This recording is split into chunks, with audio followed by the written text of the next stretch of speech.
Huhugam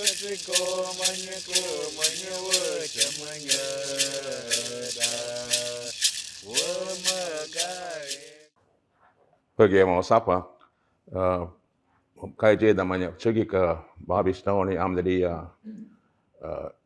District 5 Chicken, ke amai baga Sweetwater, tu ke am that ke hai pergi kan bocai man sia hasa early mat mai chat marsha gat ke how much kam ga muich mamba jo ape muich tu mamba marsha hai cho saya masma em ganya auction je kam hai up mat ke the good ma thai chat marsha. Good evening. My name is Bobby Stone. I come from Gila River Indian Community here in District 5. I grew up in Sweetwater. How many of you know where Sweetwater is? Out by on the other side of I-10 and Nelson Road. And that's where I grew up. And I'm just honored to be here and present to you what I experienced growing up. And to start with, I don't know everything. It's just what I've been taught. Continue to learn like everybody else. So I just have that experience, but continue to improve our life ways, our hymn for O'otham and myself too. So I'm not the expert. I'm just sharing you with what I've experienced and gone through and all the lessons that I've learned. So that's what I'll do today and share that with you. We'll go ahead and start. So what I'm going to show you here on some slides. Chưa kia the tap về ha chưa chưa get mo bias ko kia ma go was it you got the much come. This slide over here is just representing all the tribes in the community and then where we're at. And I just wanted to show that. Of course, all of you, most of you know where we're at. And I'll be talking O'otham, and I'm translating as I go, as you realized. My mom said to always speak O'otham, and she used to scold me and my dad.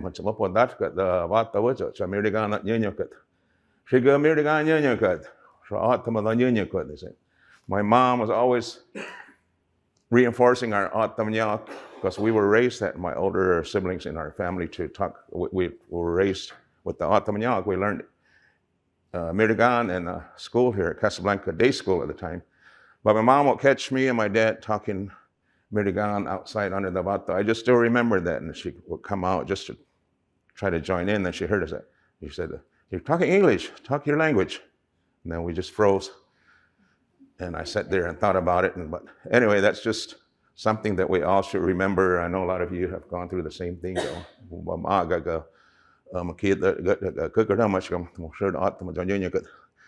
That our elders always tell us to talk about them. So this map right here just shows all the 22 tribes. And what I wanted to really show was, you see where the green was in the south central part is our community, Gila River. But in the past, as a lot of you know and heard, our O'otham were everywhere. And not just in this little Arizona map. They went south into Mexico, north up here, west California way, and to the east. So I always tell the young kids, this is the boundary of the state of Arizona. That wasn't even there back in our ancestors' times. And then we have boundaries of the reservations, and Gila River being right there in the green in the south central. That may be a boundary today, but again, I tell the young ones, don't get stuck in that mentality that we're living in this little area, 370, almost 380,000 acres, and continue to explore out and just feel like your ancestors and go about your business outside of our Mirigan-made boundaries. I like to just, today, we have a lot of terminology that comes out in Mirigan, and our O'otham would say, Ukyo, they would say, hey, she's how do they say that? Just good kite. Just good kite, the kite. It sounds, I guess, neat, but really skug is pretty, but it sounds neat. And then our elders in the old days when I was growing up, and somebody else that just learned English, they'll say something in English, and the elders always say, "Hey, trying to be English. He'll be up or the my he'll get york." Where did he learn that saying? They say different things that are, and us older ones still say that today, and then we say that to other people about what we hear them. And it's because that we were raised that way. We just only knew O'otham and York, and then we're trying to hire ourselves in education, which everybody wants us to have higher education, even in my time, even today. But it's always that mind frame of our people and how we feel about ourselves, our community, and each other, that we always remind ourselves with the junior guys, or lower ourselves to our hymn. That basically is what it is. The other thing is, you see the blue lines, there's the river features, and there's a lot of river features here in the past, and they still show them in the map, but they all either run from the south to the north and join like the Gila River and then go east, or from the north down south and join another stream, which most time is the Gila River, and the Gila River joins the Salt River right over here on the west end, and then continues as the Gila to the Colorado River. But just think of that, how I'll be talking about natural things throughout, how nature teaches us things. We call it science in Merigan, engineering and science, but our people always had that. So remember the river features here, and I'll be touching on some things and bring you back to that. And remember also, down here in the south is hot, and north part we know is it's cold up north. It snows up in the northern parts, and that's the elevations they say in Merigan. But certain things teach us those things, that is higher and lower in our O'otham way, and that's just, again, our science and engineering in the past. So I'll be going through that a little bit more. And then on the right, I'm just showing, we have, my sister and I, Colleen, we have 35 acres for leasing in Orchard Road and Nelson Road in the corner there.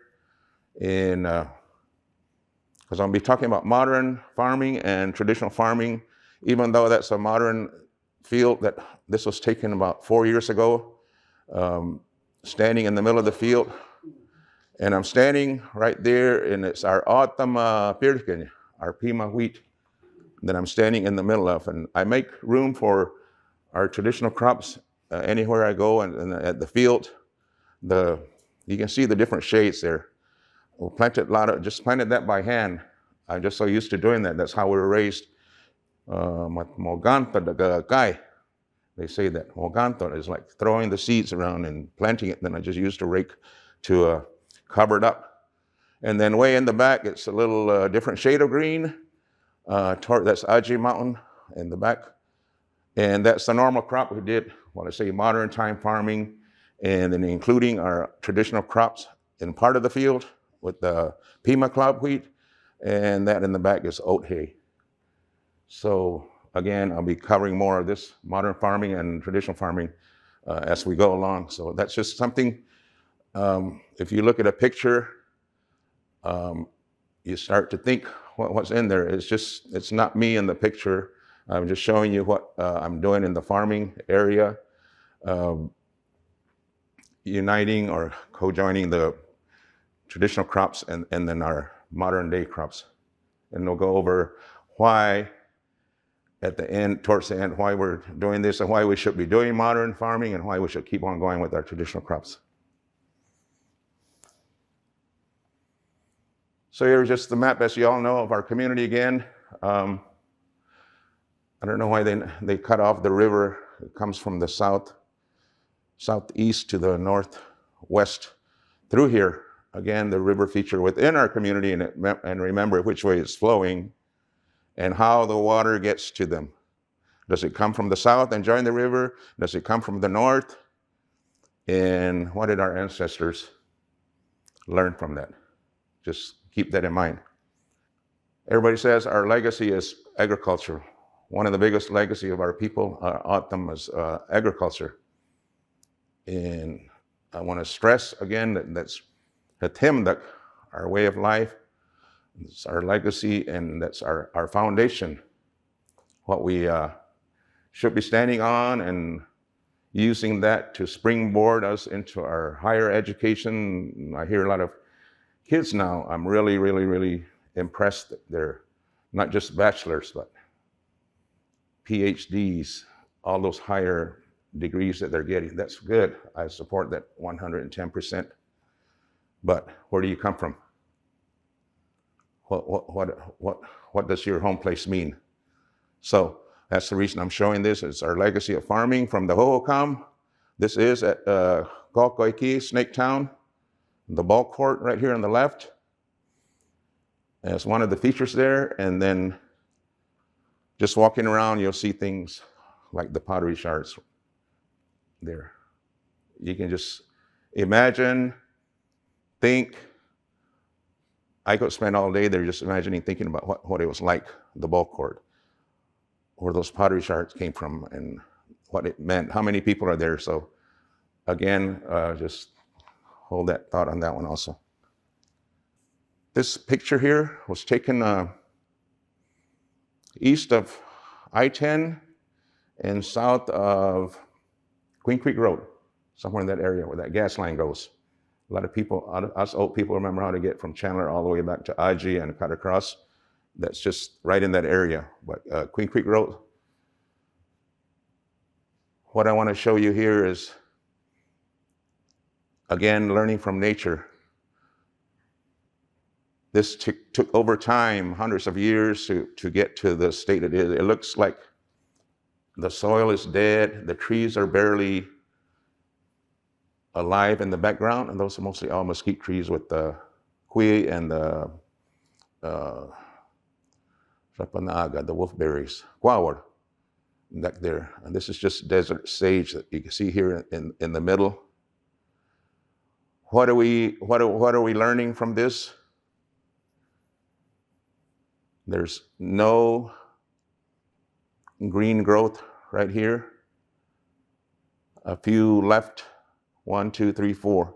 One's barely green over there, but in the background, there's a whole bunch of the mesquite, the kui, guawar, and some other plants that are our plants that we use for various purposes. How do we think this ended up this way? That's the question. Remember back in history and time, we were talking about how people talked and you learned how the river was dammed up upstream and we didn't have any more water to farm. And I got more slides to show on that, talk about it. So that's one reason why our landscape kind of changed. Because a lot of you heard of the New York thickets back here on the west side. How green it is over there. We just had a fire over there this summer, as a lot of you know, in that area. It's still green. And that's how it used to be like through here. I have another picture I'll show you with some old, dead mesquite, tatk, the roots. And so over time, this is what it ended up to be. Why do we have these little mounds of dirt and the shrubbery is still barely alive on here? What does that represent? So again, our O'otham, our ancestors would look at that and think, oh, back in time, we weren't interrupted by things like cars, airplanes, disrupting our train of thought. And that's how basically we learned our songs, because people learned the songs through dreaming and the bird came to them. There was no interruption to our sense. Now we got so many noises, so I always feel like if you want to really concentrate on something, the elder told me one time, if you want to learn something, Just sit there and concentrate. Think about it. It'll come to you. It might not come today, tonight, tomorrow, the next day, but it's going to come to you. Your answer is going to come. So that's our Huhugam O'otham. Our ancestors are, that's that mentality again, how we learn the science and the engineering. So over time, the land used to be as high as the top of those little hills there when there was greenery like in the back. But when they started drying up, no water, got hot. The soil gets hot when there's no trees or living things around it. So only these 1, 2, 3, 4, mainly 4 spots. There was greenery still left. There's roots in the ground. There's the important thing to remember, there's living things above the ground, not just us, but there's living things under the ground, small little animals, all kinds of creatures underground that feed on the ground and they help feed the plants. So that's what's going on underground and barely keeping these alive. And once the roots are there, it's holding the soil together. The living creatures that are under there are doing their thing, feeding these plants. So that's why these mountains are still here. Because the plants they may die and they might disappear in the next 100 years or less. But as long as there's roots and there's living organisms, things under the soil, it's holding everything together. People can dig that up. That's science and engineering, and dig it up and see what's under there. Nowadays, we have technology like the microscopes and all that, so you can see what living things are under there compared to over here where it's just dry. We can guarantee that there's a lot of living organisms under this, where these piles are at, because there's root structure and the plants are barely alive. So those 4 spots and others, that's what's going on there. And in the back, I bet you if you walk from here to over there where it's green, the soil is going to be higher. The soil layer is going to be higher because it's still green there, okay? So they're holding on for dear life, but it's teaching us that lesson.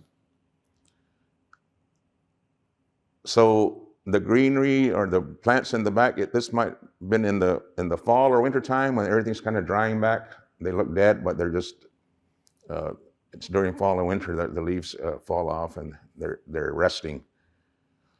So it'll green up in the springtime.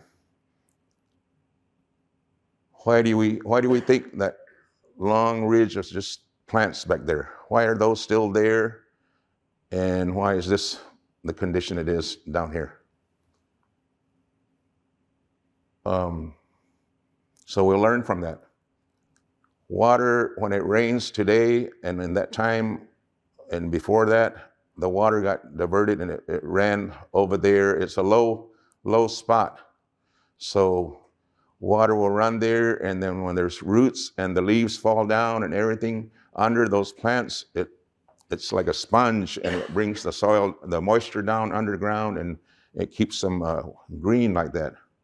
And this over time lost that ability to do that. That's why it's the difference there. So the natural falling of the leaves, and it's keeping itself cool underground and keeping the soil cool, and that's why it's in that condition. Okay? All these are just lessons from our ancestors that we should remember where they came from.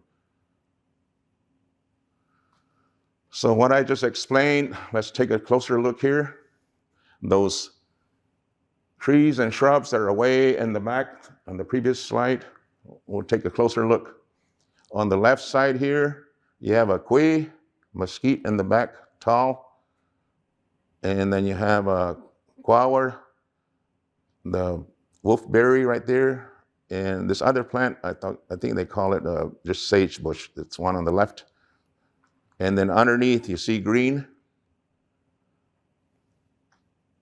Why is it like that? And then it's just a closer shot in the middle photo. And the green again, I think that's some kind of grass here.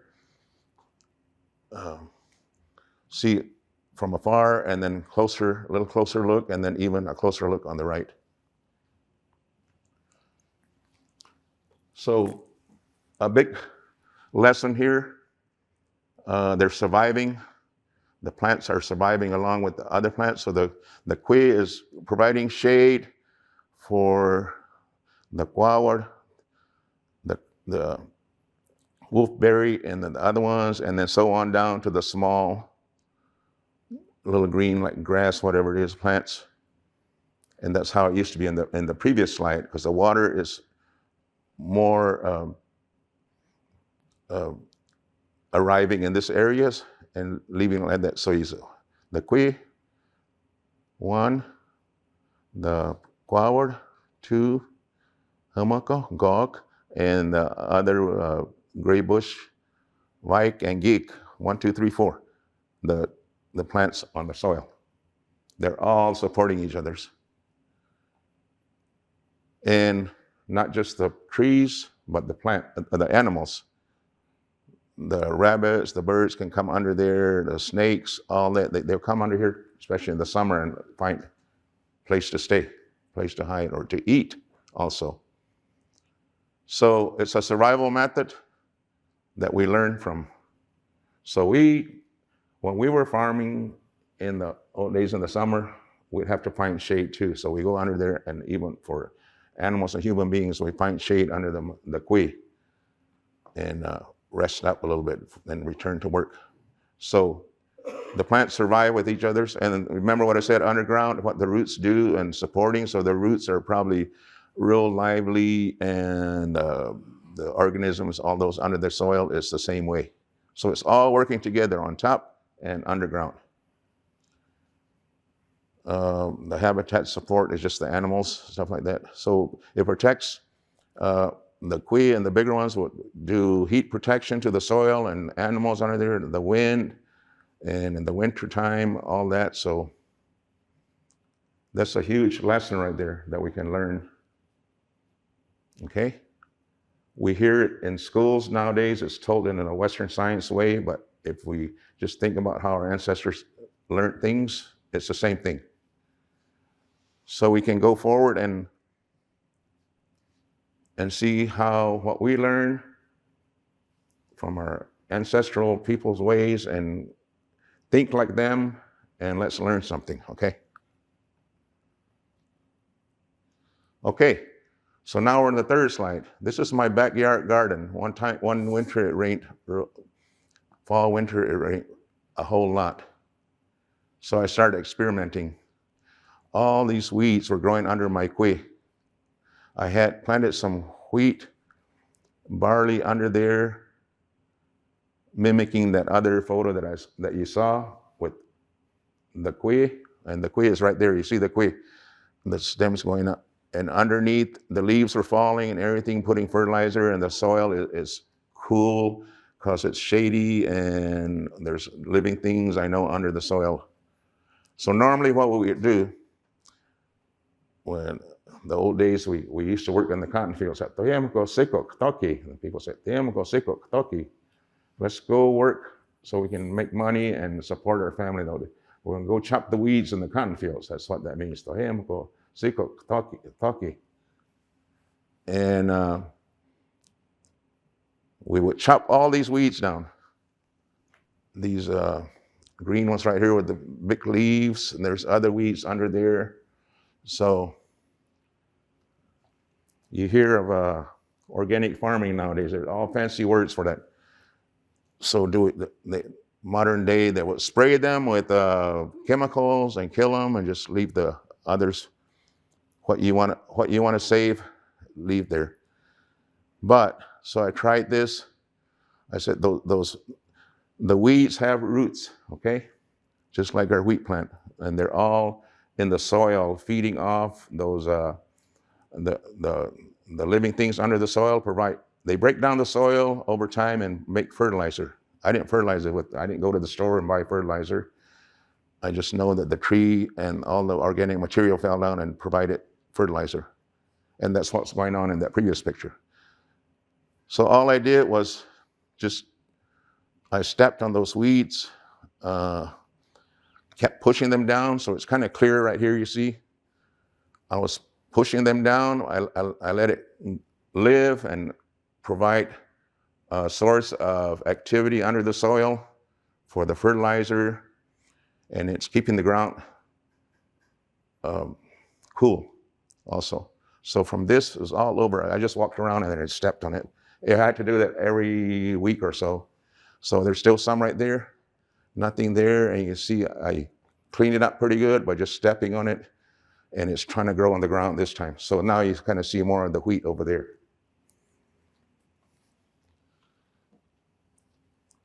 Because the wheat and the barley, they all need sunlight. But I didn't want the weeds to take over, and then the wheat barley plant won't get sunlight, and then they're going to try to grow taller and reach for the sun, because the plants need the sun. So that's my experiment for 2 years I've done. I started like 3 years ago, and harvested all that. Over time, those weeds will dry, all these plants will dry, but now those same weeds and then the plants that I'm saving to harvest, by letting them grow, they're laying on the ground, I just chopped them up. So in the summertime, this is wintertime, those weeds will keep the soil cool. They say always have something planted or keep the soil cool, especially in the summertime. You don't want to kill the living things underground. So in the summertime, you want to keep something growing, so you're feeding the live organisms under the soil, but also it keeps the soil cool so those things won't die. So after all that, I was harvested the plants when it was time to harvest in May, June, and just chopped everything down and left it on the soil to provide. You can dig it back into the soil or just let it break down on its own, and it'll provide not just mulch, but over time it'll break down into usable fertilizer with the plants. Pretty interesting, huh? Yeah. Imitating Mother Nature. And just going back, I was imitating this right here. You follow it? And this here can be changed by resorting back to that method, and we can do it all organically. There's people that are doing it around the country, around different worlds. I've seen videos of this rancher doing it down in Mexico, rebuilding the soil. So you go from this, what's going on, and I explained, and learning science, right? And imitating Mother Nature. You can do that in your backyard, small scale.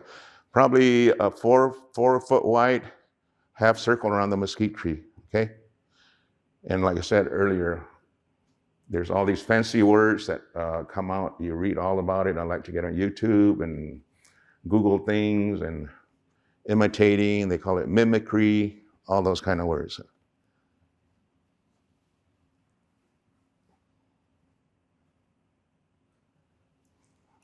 All right, so historical times and historical food crops. This is the old way of farming and the old way of so far of learning our science, our ancestors' science. And on the left side, we see a huge kui tatk. Kui tatk is the mesquite stump. Tatk is actually roots, but the roots are in there too. And on the right, same thing. How many of you seen that out in our deserts? And on the right and left, those dry, and they're huge like this. In certain places, they're just every 5 feet or so. That was at the time when I said earlier that the river was dammed up and people couldn't farm anymore, and they were saying we're going into famine, and well, we're going to eat and survive. So they started going out and chopping wood. Back when they had the horse and wagons, you've seen pictures of those. And they would chop these trees down. You can kind of tell where they chopped them with an axe, and haul the wood off to Phoenix to sell and to survive, to eat, keep their families surviving. So that's what those two stumps represent at the time when the water was taken away. And like I said, some areas, they're standing all over. A picture paints 1,000 words. So if you don't know your history, what's going on, it was, oh, that's just a dead tree. Let's get a bulldozer and push it over and we'll use it for firewood.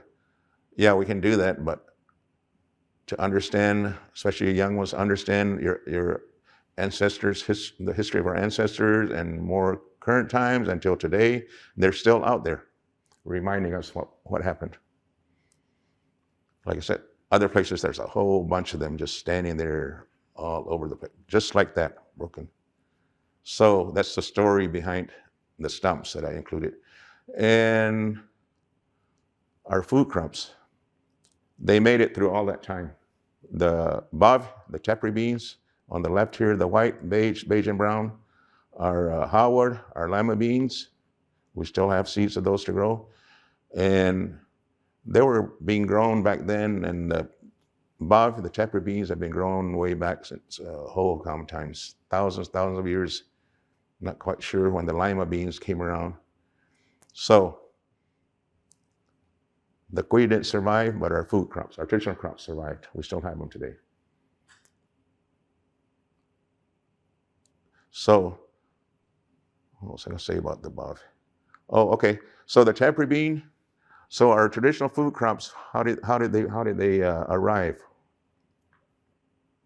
From Huhugam times. We know the tepary beans and our pima cotton too. Our original pima cotton, we still have seeds. Where did they come from and how did they survive? Did you know that there's a wild tepary bean? They're smaller seed than this. They're grayer and darker. And the only closest place to here they found them is at south of Tucson in the mountain area there and into Mexico. And they're real small seed. And science and engineering, again, our people took wild plants and cross-pollinated them, helped them pollinate, and came up with a variety like this. So we still have that wild tepary bean as a teaching tool. That's how they went to the mountains and found that seed and worked with it, cross-pollination, all that, to come to what's this. I have some seed of the wild tepary bean and I haven't planted them yet. They're hard to grow, to sprout, but they're out there. They survive in nature, just like these guys. Okay?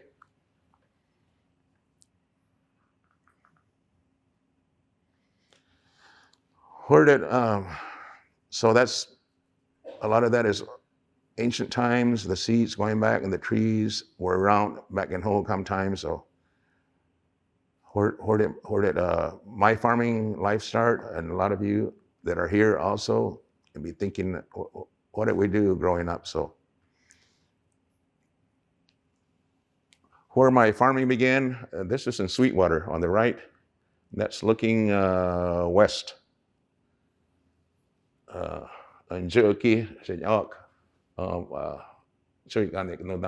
parents, my mom and dad's house is back there on the right-hand side. That's my mom's allotment land. And Norrises. The Norrises are part of our family, and their house is on the left side, where the tamaracks are. So that's where I started learning how to grow our traditional crops when I was young, 5 years old, 6, something like that. And my whole family, Phyllis is here, my in-law David, who else is here, but we all grew up working that field. We couldn't afford a tractor like this one in the middle. My dad had to borrow a tractor from the farmer he worked with in Gilbert on the other side of Santan Ranches, so he worked at Santan Ranches too. So that dirt ditch right there, where the little green is, we watered the field that way, to the west. We grew the bav, the howard, hoñ, the tepary beans, the lima beans, squash, corn. We grew it all in that area. I remember to this day. But we had dirt ditches. So we had to shovel a lot of dirt with our shovels and put berms in the field to direct the water. And we harvested by hand, just like our ancestors, the Huhugam. The bav, we grew them, and then we didn't have the machinery. We just walked. They told us, go work out there and do it. And then they taught us. We just had to do what we were told, and it was automatic. We didn't do it. We got in trouble. So we get off the bus from school, walk almost a mile home, and then automatic we went to the field. So we just go along and pull those tepary bean plants, the bav, out of the ground, pull them, let them lay there all the way down. So I always think, how did the Huhugam do their farming and canals and all that? Well, it was teamwork, what we call teamwork here. Hundreds of people back then went out and did the work. My family is a family, what we did, maybe 5 to 10. My grandpa and uncles would come over and help too. So it's all by hand, pull it out and lay it down, let it dry. This was towards the middle of the summer almost. And 2 days later, you turn them the other way, let them dry on the other side. They were drying not just the plant, but the seed pods. And then we got a canvas tarp and laid it down. And then we got baseball bats, any kind of sticks, and we started beating the plant down and getting the seed out of them. Then you use a pitchfork or baskets, and when it's windy, you just raise up, put everything in there and let it fall down from above, and the wind takes all the trash away. I still do that today in my gardens with our wheat. I get pretty good at it. I clean a 5 by 10 foot plot of wheat. If it's a little wind is blowing, I can do that in 30 minutes. Cut it down, thrash it, and clean it. So that was a lifetime doing that. I remember we we grew some, what we call it maize, it's Milo. And my grandpa, uncles from Stotnik came over with their horse and wagons, and unhitched the horses, and we walked the horses in a circle to thrash the Milo grain. Then put them in those big old 50-pound burlap bags, and they tied them by hand. Remember my grandpa, the late Benjamin, taught me how to do that. Big old long needle like that. Tie them, and then we loaded them in the old trucks. And remember, survival, we took them to Oberk store and traded them. They never give you cash, those Mirdagan. They'll trade you for food, gas, and all that. So that's how we got our groceries to eat back then. So the dirt ditch, I remember cleaning the ditch and cleaning out, and I tell people today, I got into agriculture, I still do that, and I said, for some reason back then, I like digging ditches. And there's a technique to irrigating your field too, and again, science. How the water can be real powerful if it's just a small amount of water running or a big river of water running, you could never dam it off, but there's a way of controlling the water, which I can talk about later. Oh, so later on, my dad bought a John Deere tractor similar to this middle one. So I was like 10 years old. Me and my brothers, we learned how to drive one of these. That's the first machinery I learned. See, there's no cab on that tractor. Like today, they have cabs, air conditioning, music playing in there. Today, you're lucky if they'll put an umbrella on there, just like the umbrella we carry right now. We'll put an umbrella on there. So how do you think we started this tractor? It does have a starter, but a lot of times that didn't work. And this is called a flywheel right here. And the little other green contraption behind it is the brakes. That's the brake paddle right there. It's a stick shift in the middle. So it's not automatic. So you have to learn it like how you learn to drive a truck in the old days or a car. But that's the flywheel. So we had to grab that and turn it to try to start it, cranking it. There is sometimes a crank in the front end, and sometimes we just pull it with the pickup truck in, just like we did old day. Pickup truck and start it up. Then it ran on kerosene, not diesel. We had to go buy kerosene at Batesville Traders. So a lot of memories there. Look at the iron seat, metal seat. You have to cool it down in the summer by sitting on it with hot. So over here, we're getting more and closer to our modern farming agriculture. So this is the field that we're farming now. The field that I was standing in earlier. But before we developed it and leveled it and put a concrete ditch in, we had to irrigate it for 3 years. Just in the state it's in, there was an old concrete ditch, but we had to water it just the way it is. And we had to use the siphon tubes to water. Those are 3-inch pipes. There's like 1/2 inch, 1 inch, 2, and these are one of the bigger ones. They're 3-inch pipes. So it's basically a dirt ditch. It's mostly concrete. So we have to shovel dirt. It reminds me of the old days. And that's what we did over there too when we started. Sometimes we use these, or sometimes just open the ditch and let the water run. Mostly that's what we did over there. The pipes here, so I haven't started one of these pipes in seemed like 30 years at least. So when we started farming this, I wonder if I can still do this. I was looking around to see if anybody's watching. I still had it. Didn't get any water on myself. Anybody ever start one of those pipes? Siphon pipes? So it'd be something fun when we're teaching ag and things to these kids, even some of you, I call all you kids, even if you're in 30s and 40s.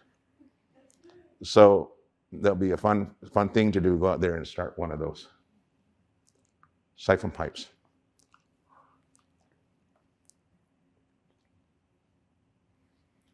Sweetwater, sweat, and tears stories.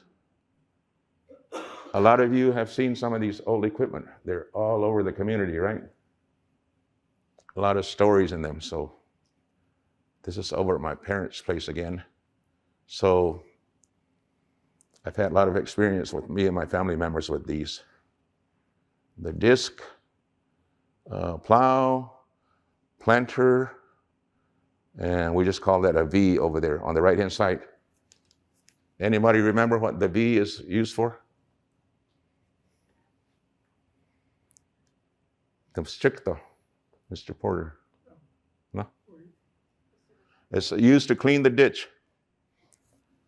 The weeds, but mainly to clean the ditch out. So it's standing up right now, but you kind of, so say a ditch is V-shaped, but there's dirt at the bottom build up. So we pull it, you can pull it with horses, but with a tractor, just like that, we used to stand on there, and my little brothers would stand in the back, and we just slide along. And then you get in the ditch, and you have to remove, say, a foot at least of dirt at the bottom. And then you get in the ditch, and then you lay it down to match the angle of the side of the ditch and that broad part. So it'll push the dirt out. That once you lay it down and it's at an angle going like this, and the dirt comes up onto the ditch bank. Okay? We probably got hurt sometime working with some of these things, but we had more fun than getting hurt. And everybody, this is like a little bucket that they pull to pick up dirt. They use those mainly, I remember, building those livestock ponds in the corner of the field for the livestock, for the haven, the cows. So that's what that was used for. I remember seeing them build those ponds in the middle in the corner of the ditches. So yeah, a lot of stories and history and working with these. And there's some other old equipment that we put in there in the pictures that we used to seed the field. So just an old wagon that was rebuilt to make it into a seed spreader. David and I had a lot of experience and fun with that, like David, hey, up there. So part of the history of me growing up. So remember the V right there and that ditch over there? That's what we were cleaning that with. My mom's field. That was all filled in now, but we laid down and cleaned it all the way to the main delivery canal. They won't give you order water, they won't give you water unless your ditch is clean of weeds and everything, so you have to keep it clean. Still the same today.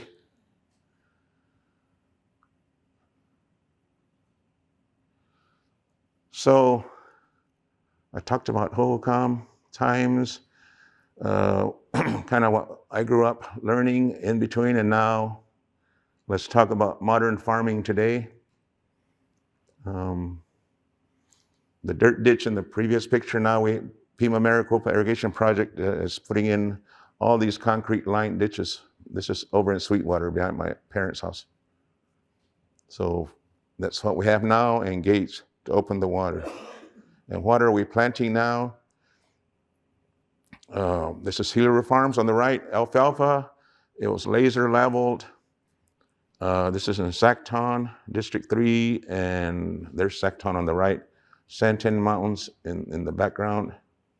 So look at how level that field is compared to those fields that we grew up farming at my parents' house. They say this concrete line ditch conserves water, so more water is delivered to the field and less seeping into the ground. But there's pros and cons of that. Yeah, you're saving water and you can get the water to the field quicker than with a dirt ditch, dirt main canal. So you see the trees on the left, the kui, they depended on the water. Now, are they getting water? Probably not, because the water is not seeping into the ground. Only thing they can get water is from rain, hopefully. And people were saying, how can animals drink from that, or will they fall in there? And that does happen, we know that. So conserving water, getting it to the field quicker, but what about our animals and what about our trees? The debate. So that field over there is like 10 acres, each of those plots where they can water it, and just one gate, or open a bunch of gates and let the water run, and you're hardly using a shovel, okay? So that's modern, that's what we're doing today. What are we planting today? This is Gila Farms. They have olive trees on the left, might be 6 to 8 years old trees now since they planted. They are harvesting that and selling it at the farm office when they have it available, and then they sell it to other in town. They might just harvest and process the whole thing and sell it by the bulk, what you call bulk, like 50-gallon drums to somebody else that will relabel it and sell it. And then farms again on the right is the lemon trees. So the farms had, in the past, had olive trees, and then they had lemons, grapefruit, pink and red grapefruit, different varieties of oranges, miniolas, all those kind of citrus. But the citrus is, the market's not there anymore, so they're only marketing the lemons and miniolas, I think, to do it on a large scale, commercial-wise, to make it work and make money off it. It's not working, because the last packing house closed down in Mesa is one thing, and where they originally started was in Yuma. I think they were going back over there to pack the citrus, but the other thing that's going on now, you heard of seedless watermelons? Now the preference for people that like citrus now is seedless citrus too. So those, when they planted them, they were seeded. And then the other thing is, we had competition from other countries. They'll ship in citrus to the US and beat our markets, and they can grow it cheaper and all that. So that's what's going on with the citrus. When they had 1,000 acres of olives, and back then olives was for the table olive, the black olives. Now it's for olive oil. So that's a difference. And this is a different variety that's supposed to produce more olive oil than versus the older ones that are table olives. So that's kind of what's going on at the farms with these. And when you grow on a larger scale, you have to move it all, because it's like truckloads and truckloads and truckloads. And if you can't make a profit on it, then they just stop growing it. So they took out the old olive trees. There's still some out there, old dry ones, and then they planted 400 acres of this. I forgot how many they have, like 100 acres of lemons, and then the other ones they're taking out to put other crops in because they're not making a profit on it. So I'm doing a little bit of both our traditional crops, more like gardening. I do a little bit of out here in the field as I show you standing in that wheat. And then this was last year, a little over a year ago, we had that 35 acres at Orchard Road and Nelson Road. And we had alfalfa. We started with oat hay that was in that picture I was standing in. And then we did alfalfa for 3 years and then took that out. You only grow alfalfa for 3 or 4 years and then you got to put something else in because the plants start dying out and you're not getting as many bales as you would before that. So you go 3 or 4 years and you got to grow something else or replant it. So after 3 years, we planted the Sudan hay here and harvested it, and there's a stack of Sudan hay on the right-hand side, okay? So that's like 5 semi-truckloads for 35 acres. So I could say I'm lucky. I guess I do the modern farming and still stay in touch with the traditional food production with the corn, the Pima crop, wheat, all those things. And I do both. I like to do that.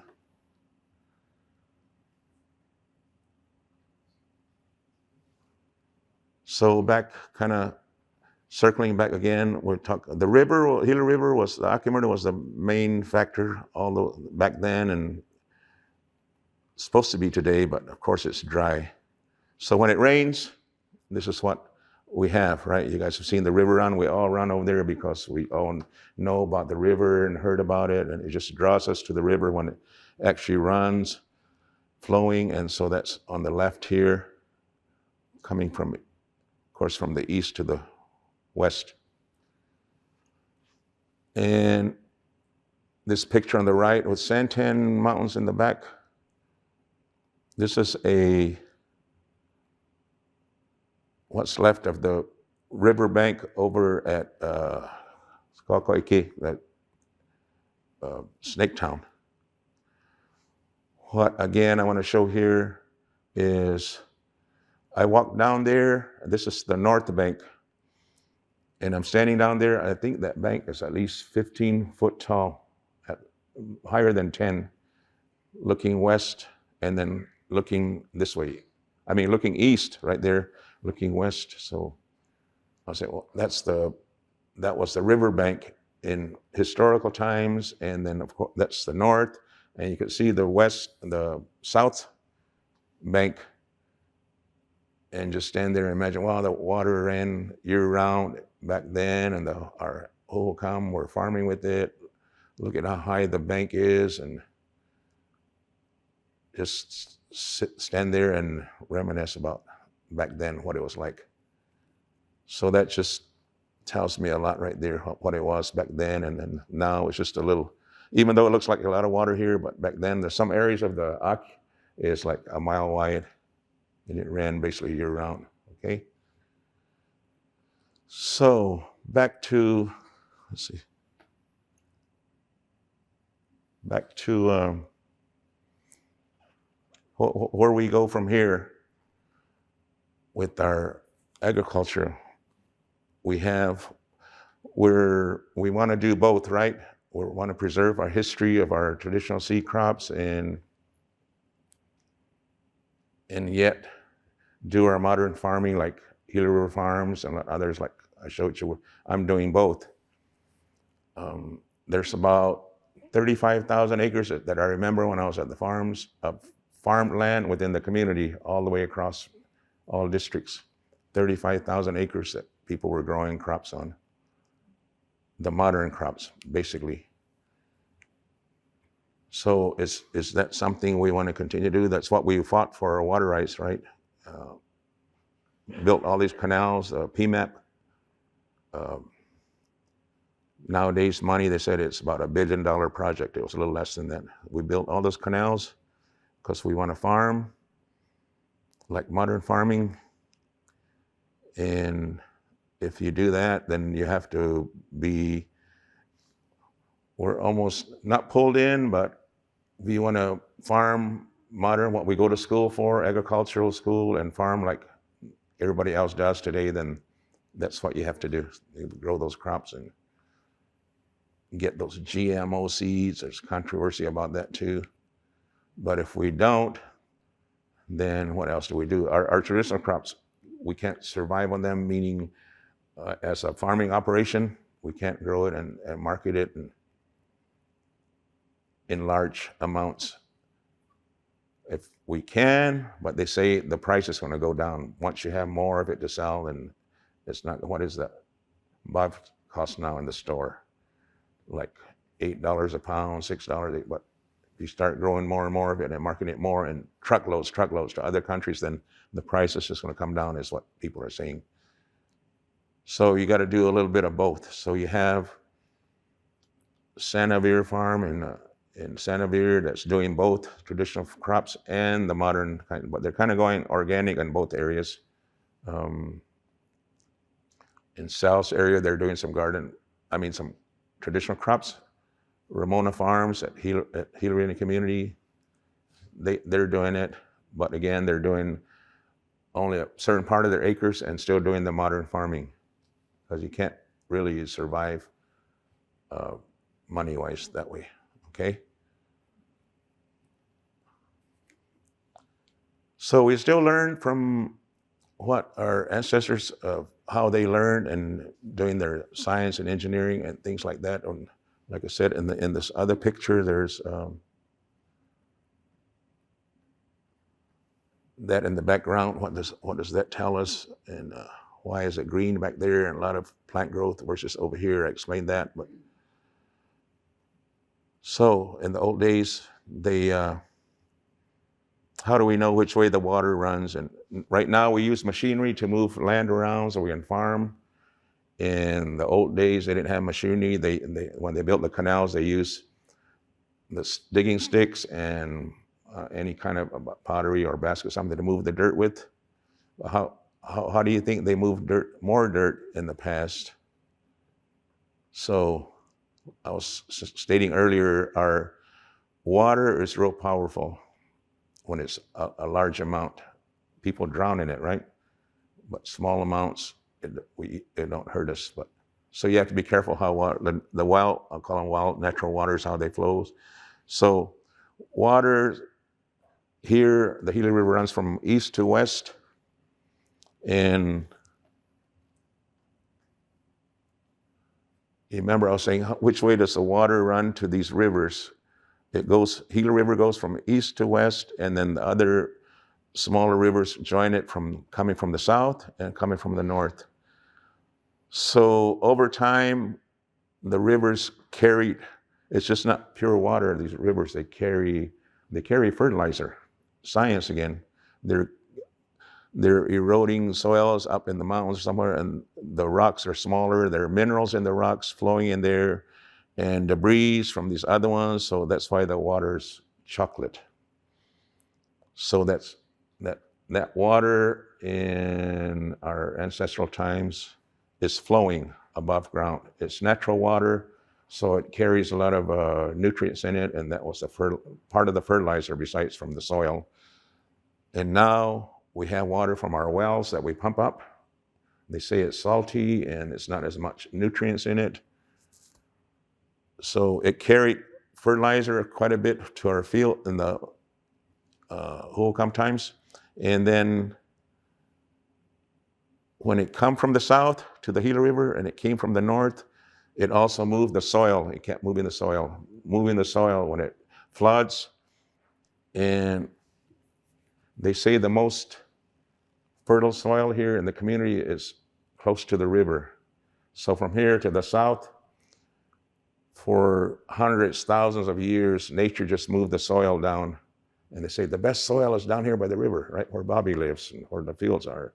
That's clay, almost clay type soil versus where Gila Farms is. It's got more sandy soil because all that sandy gravel came from the mountains to form Gila Farms, and that's good soil. But you get closer to the river, it's more clay type soil. Same thing from the north.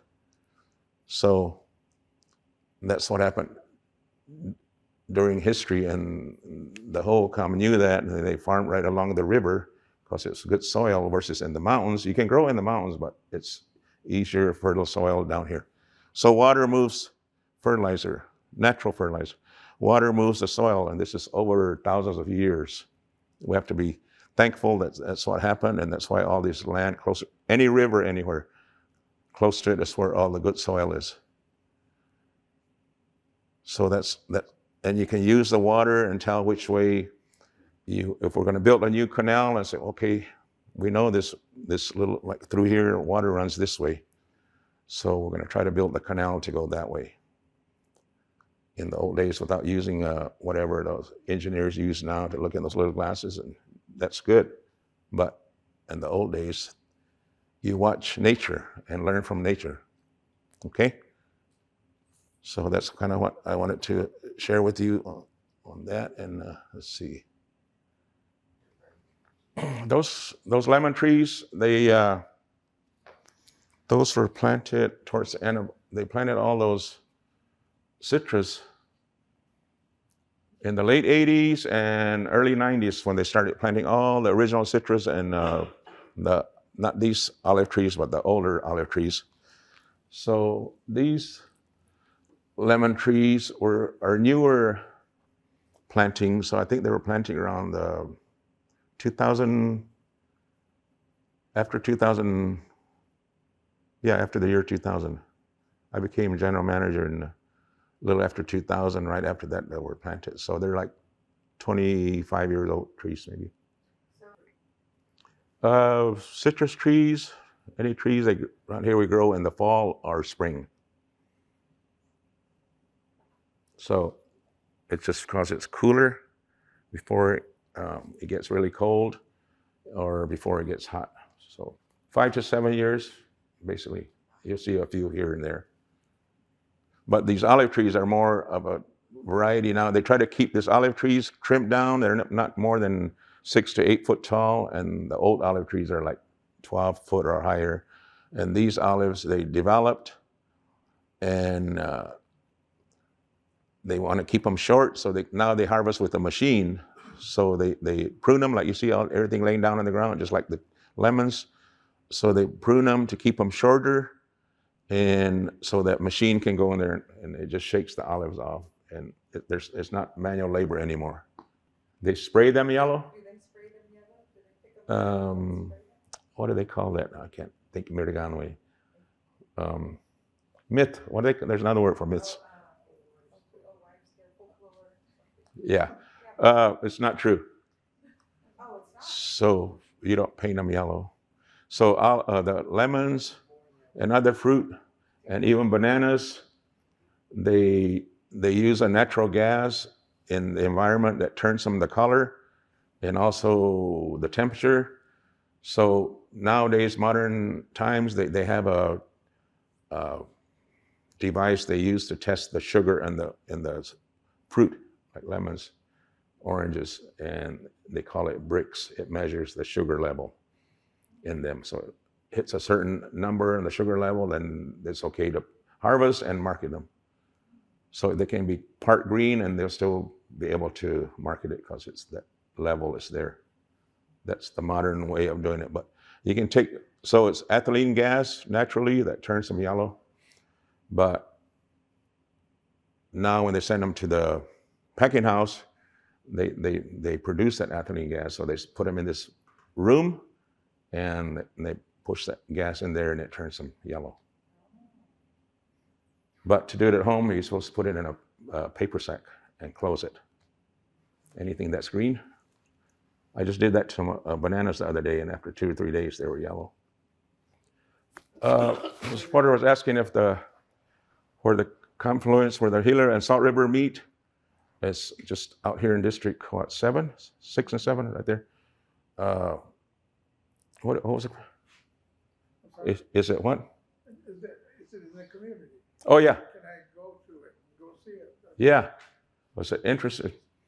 True, but it's a political thing too. So when I was still in council, we had a disagreement with the city of Phoenix or Maricopa County where the boundary was, Salt and Gila River where they meet. Because when the river changes course, they set our boundaries right in the middle of the river, just like oceans and lakes and stuff. But we were saying, no, that's not true. The river's shifted. Now it runs over here. And it used to run over here. So our boundary's over here, and you're saying it's over here. So they had a dispute on that. But I think we won on that because there was other issues that came on about our land that included that. So we kept the original boundary. So it's supposed to be on our land. But because of the water shifting the river, and then it changed it. So we had that and right-of-way dispute in the community where it's finally settled. We're going to sue the government U.S. government for right-of-ways within the community. Remember, some people said, you have a home site, but you don't have no right-of-way. Sometimes that was the question. The U.S. government couldn't, at the end of the day, they couldn't prove that they had documentation for the right-of-way, so we won that argument. So when it was settled, we got more land, 2,000 or 3,000 acres of land by Estrella Mountains, Comat. That was part of the settlement, and then we kept our boundary there. And then we also asked to resurvey our boundaries, fund it. We want the federal government to fund it. That hasn't happened yet. Well, originally it was because it was dammed up upstream in the Safford area. Farmers over there were damming it up, and that's why they ended up trying to settle. Before this recent water settlement, they built Coolidge Dam to try to fix it. That didn't really work out. Sometimes the dam was full, sometimes not. And they didn't finish building the canal system out here. So that was part of the PMEP. When PMEP came out, we won that battle, but it didn't run because of that. More farmers are using up there, and we're still battling that to this day, telling farmers they can't pump water. They're not supposed to do that. We're winning that, as far as I know, for them to stop pumping water. And then just the climate change nowadays is unpredictable, where we can't be assured of water to come through the river. But 2 years ago, we had that real wet weather, and it filled up the dam, actually. And it's still water in there. We've been using it to irrigate our farm fields. That's part of the water rights settlement. But the water rights settlement, we say it's a settlement, but it's still going on to this day because of the water use up there. And then, what was the other thing I was going to say? Oh, the river still runs in New Mexico, Gila River. And only comes so far because the farmers use it still. And then some of it might make it to the Coolidge Dam, but only when it rains. But I've seen people go up there. I've gone up there before and seen the river running. They have a preserve up there, so. But it doesn't make it this far. I forgot to tell you, in the middle of my storytelling, anybody know what this is? Water we caught, right? So this was part of it growing up. I didn't put the rubber on there because somebody might knock my brains out with it. So we used to learn to make those when we're irrigating, and we have to order water from Grandpa's house, Benjamin. But we go down the ditch was a bunch of alpa still growing. And we knew how to make slingshots back when we were kids. And we take rubber tubes out of the tires, and every tire had a tube, and then we cut those tubes about that wide, and then we make the band for it. And you take your old shoes. Who has old shoes? I'm gonna give them a scissor. Cut the tongue off of it, that leather, the leather. We cut little slits in there, and then that's what you put the rock in, hold back. Okay? So we learned how to do that too. From what wood? What wood is that? Mesquite, kui. We got the kui. You look for that kind in the kui, mesquite tree, and that's what we made them out of. You kind of carve it down where you put the rubber. And so nowadays, I want the kids to do some of these things because we were good at those. We used to put, just like a gun, you put a can over there. personal, Home garden? yeah, what I do with my crops that I harvest. I share the seeds when I can, or if it's onions, or there's the onions grow in bulbs too, so you can share those. So I share them.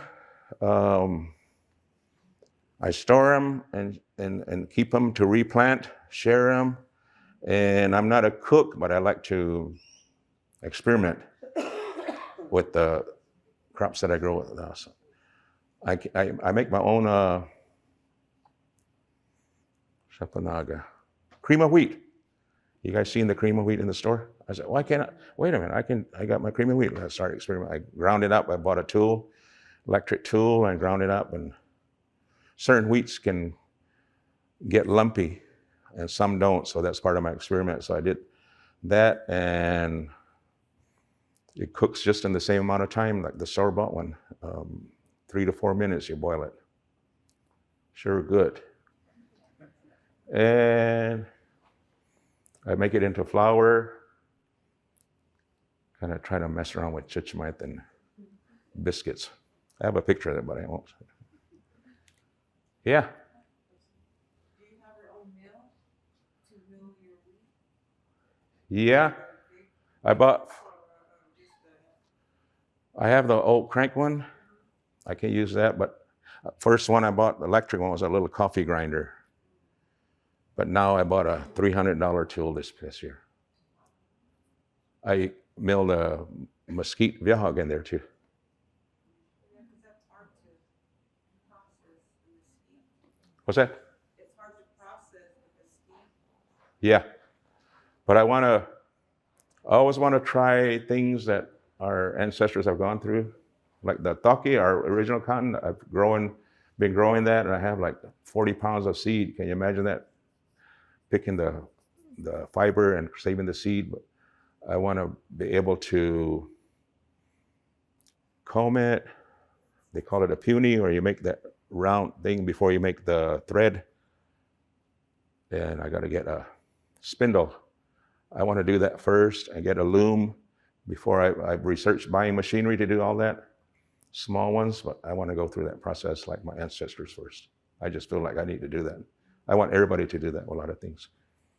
Then I want to build one of those Huhugam, those queer that you pound the mesquite beans pots in. So it's good to think of what we see in here in the museum, to do a lot of these things that your ancestors have done. And it makes me feel more better that I've tried it, I've done it, so the loop isn't broken that we can see. People aren't doing what our ancestors are doing. Probably a combination of those things. I think we have water. Gila River Irrigation and Drainage Districts has all that information. You go to them to ask if you have a field identified, and then you go to them and ask, is there water available to be delivered to this field? That's before you get a lease. And if they say yes, and then you can start working, developing that field. We're in a drought, as you know, but as far as I remember, I didn't go to the last meeting for water users meeting, but they were telling me we were still good to have water. The people that are farming for next year or two, and from there on, it's going to be year by year. That's why we want to think about conserving water, like on a smaller scale, like what I showed you here, organic matter to keep the soil moist, cool, always covered. And that's even the bigger farming operations, they're going to that farming in that method and not using a lot of plowing, ripping. They just plant and they don't disturb the soil. That causes to save water and equipment use. So that's kind of one of the big things that farmers use out there. But as far as I know, there's still, well, they have a water budget, irrigation district, for the following year, and they'll say that's, and if you apply, and then they'll include your acres in that water budget, so you're good for whatever that year. And they know you're farming. They want your lease, how many years you have, So that's how they keep an eye and make sure we don't run water for the current farmers, or if you're going to come on board and be farming, except for the comment. So the river right here, I mean, the old feature for Huhugam times, the riverbank, I'm standing down there and you look back and the bank way up here, water is running there. And then our knowledge and history is in the song, storytelling, and people sharing it. And they say we don't have a written, that's not our way. There's nothing written about our history, but it's shared from people to people, and it's in our minds when we share it. That's why they do the storytelling. The singing is part of storytelling. All the songs tell a story. So that's how we record things in the past, besides the calendar stick. So there's a song called Shachot Akimel, just the beginning of it. Shachot Akimel, Gano Kachim. What kind of river? Gano Kach is like something, I don't know how to describe Kach. They say the ocean is like Kachim. It's there in this place, and it's not moving. The ocean moves, but it doesn't move unless a lot of water comes. So that's just in its place. Shachot Akimel Gano Kach. What kind of river is it? It's right there in its place, and that's what one of our songs sings about. And then it says, Kukwachan on the side, that whole bank of the river. Back then, this is a different feature. Now the river's narrower, so it's doing those same things here, developing that over time, but that was back historical time when it was a mile wide. No Kukwachan on the end, like on the top. And it says, come, you say him, he is like you're walking. Him, and you're like, somebody says, him, and you're like, say, go, so you're walking. Him, and you're like, okay, I'm going. So in the song it says, Hinyamikot mas. Hinyamikot is like the tracks, the actual tracks you see. So there's tracks of the people along there, on top of there.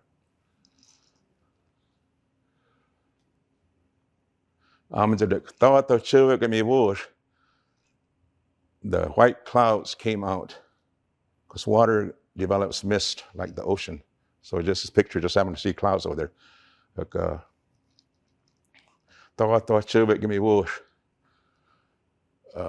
Then the steps, it says, it's good, that looks good where they were dancing. So our singing, when the elder taught me over 20 years ago, was that there's a written language, a spoken language and a song language. And there's a difference. I can barely understand some words in the singing when you listen. There is some words you can understand, but then the song language comes in where you can understand it by learning the song language. So that was the difficult part for me to learn. So once they were teaching me how to learn, to listen, because I say that the words are stretched out in our singing. So if you listen carefully, then you can bring that word back in and you can say, oh, that's what it's saying, that's what it means. So that's the song language.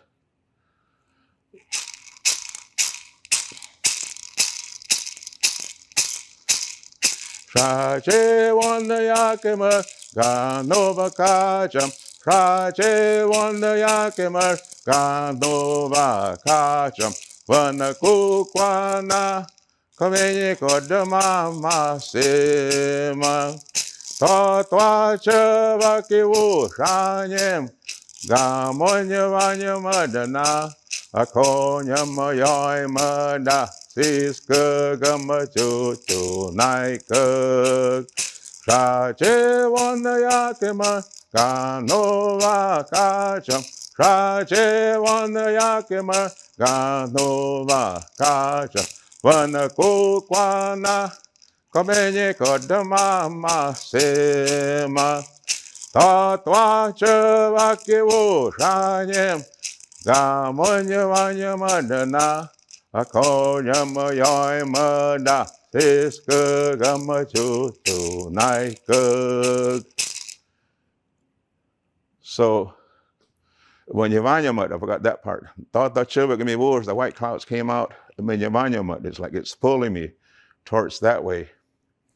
It's just Skugamasaga Chutkam, Skugamasaga, how we dance, the steps. So that's what the song is about. And that just reminds me of that Huhugam of what we say riverbank, but that's what it's about. So that's what the song always reminds me of.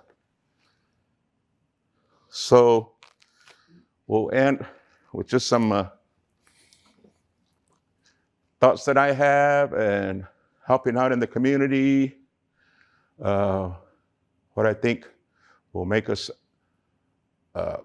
using our hymnbook, our foundation, to continue what we're doing here, even though we're doing things in modern times, modern farming, but we still have our traditional foods and crops and seeds. So always felt strongly about that. Maintaining a healthy life makes a healthy community. If we're not healthy, then it's hard to do things right. Healthy community. I try to provide the education and support, like tonight. Like I said, I'm not an expert. I don't know everything, but what I do know, I will share. And I know a lot of you do also. So it's important to preserve our traditional seeds, our foods, the language, and all the culture of the hymnbook.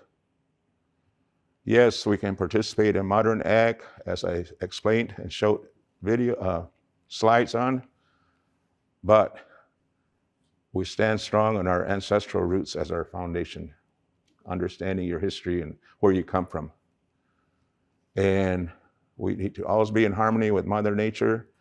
One of the ways that our teachings from our elders, our ancestors, the science again, like I demonstrated on how the different trees, shrubs support each other's, and then I kind of followed that and the crops that I did under the mesquite tree.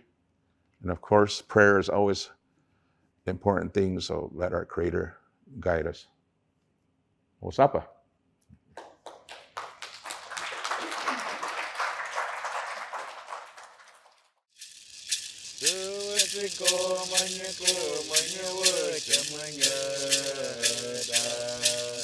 Wo ma ga re ga